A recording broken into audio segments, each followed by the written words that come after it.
Seminārs ar nosaukumu Teorija, prakse, pieredze vides izglītībā Ventspilī norisinājās veselu dienu un iekļauj gan teorētiskās, gan praktiskās nodarbības.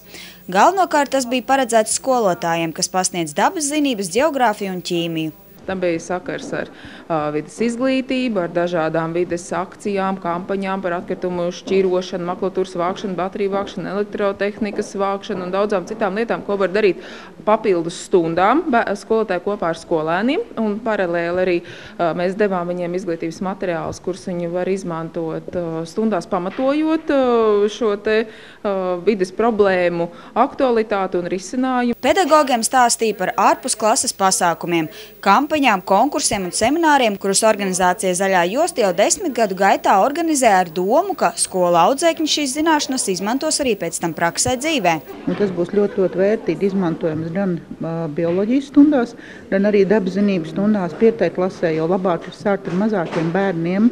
Un tā kā Lolita Neiman teica, ja klasē ir 2 vai 3 bumbulīši, tad sāksim runāt, lai tie bumbulīši nebūtu 6. Un ar bērniem mēs arī, protams, izglītosim vecākus, jo vecāki diez vai ar šīm lapām un šo informāciju mācās. Krāsaini bukleti un grāmatas ar pamācošiem stāstiem, kurus izveidojas Zaļā josta, palīdz bērniem kļūt atbildīgiem un parāda, kādas var būt sekas, ja cilvēki nedomās par apkārtējās vides saglabāšanu. Mēs jau esam sadarbības partneri ilgākus gadus šai aktivitātei, līdz ar to vairāk neko jaunu, bet īstenībā padziļināts zināšanas jau šajā domāšanā, šajā dzīvesveidā.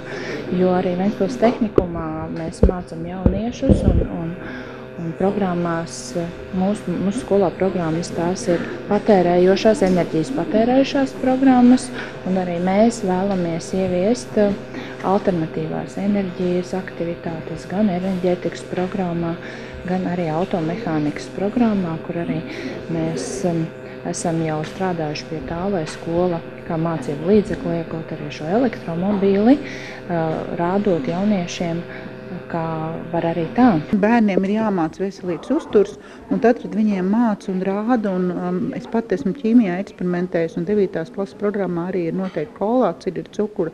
Viņi pēc tam aizdomājās un dara, jo bērni saproti, sevišķi vidusskolāni, viņi ļoti ieklausās šī informācijā. Dietoloģe Lolita Neimana semināra dalībniekiem stāstīja par veselīgas ēšanas pamatprincipiem un to, kā pareizi savietot ēdienreizēs produktus, lai pēc tam pēc pusdienām nejust nogurumu. Lai skolotāji varētu pārliecināt bērnus, ka dažām lietām ir iespējams piešķirt otro dzīvi, tādējādi samazinot atkritumu daudzumu, Ventspils tehnikuma pasniedzēja Sanita Ziemela novadīja skolotājiem meistarklasu, kurā parādīja, kā pagatavot dekorus no vecām avīzēm.